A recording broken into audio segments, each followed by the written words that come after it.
Magandang hapon! Kumusta po? Narito po ulit ang update natin para sa lagay ng ating panahon. Ngayong hapon po ng January 8, 2024 na kung saan sa ngayon ay patuloy pa rin na amihan ang umiiral dito po sa malaking bahagi ng Luzon. Ang shearline pa rin ang patuloy po na nakakapekto dyan sa may Bicol region at silangang bahagi ng Visayas. At mga localized thunderstorm naman po na dulot ng easterlies ang patuloy po na nakakaapekto dyan sa may Mindanao. At sa ating long range forecast na nanatili pa rin na walang banta ng bagyo dito sa ating bansa hanggang po sa susunod na 2 linggo.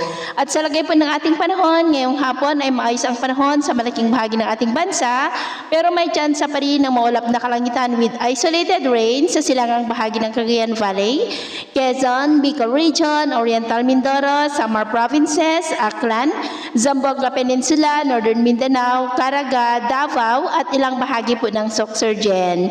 At sa susunod pa ng mga oras ay posible pa rin ng mga isolated rain sa ilang bahagi ng ating bansa, kaya mag-ingat pa rin dahil posible pa rin po ang mga banta ng mga pagbaha at pagguho ng lupa.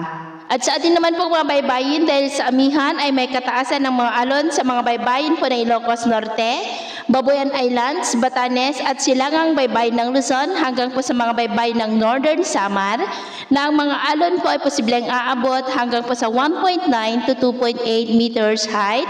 Kaya iwasan po muna natin ang papalaot dyan sa mga may kulay pula para mas makaiwas sa mga sakunang pangkaragatan. So, yun po ng latest update natin sa araw na ito.